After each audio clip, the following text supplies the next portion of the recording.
In today's video, I'm going to teach you how to change a project icon and color in Asana. If you find this useful, consider subscribing and liking the video. All right, let's dive in. The first thing you'll want to do is open the specific Asana project that you'd like to personalize. So go ahead and navigate to that project within your Asana workspace. Once you're there, you should see the main project screen laid out in front of you. Now, take a look at the top left corner of the screen where you'll find the current project icon. This is what we're going to change, so go ahead and click directly on that project icon.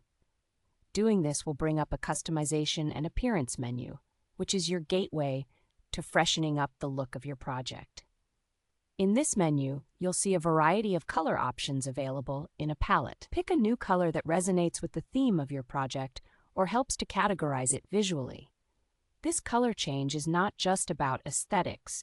It can really help in differentiating your projects at a glance, especially if you manage multiple projects at once. Once you've settled on a color, it's time to get creative with symbols. Browse through the library of icons available to find a symbol that best represents your project. Whether it's a calendar, a check mark, or something more unique, keep an eye out for an icon that aligns with the essence of your work. When you find an icon that you love, simply click on it. This will update the project icon on your dashboard instantly. But maybe you want something a little more personalized? If that's the case, Asana offers an option to upload a custom icon. To do this, you'll need to choose the custom icon option in the menu.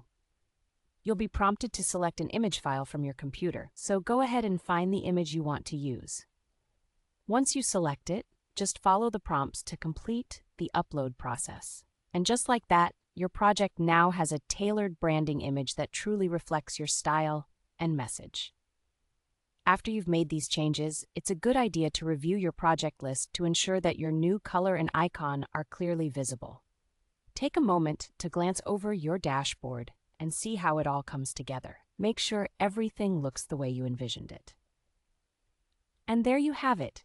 You've successfully changed your project icon and color in Asana, adding a unique touch to your workspace that can inspire creativity and organization. That wraps up our tutorial for today. If you enjoyed this video or found it helpful, I'd really appreciate it if you could subscribe and give a thumbs up. Until next time, good luck with your projects in Asana, and I'll see you in the next video.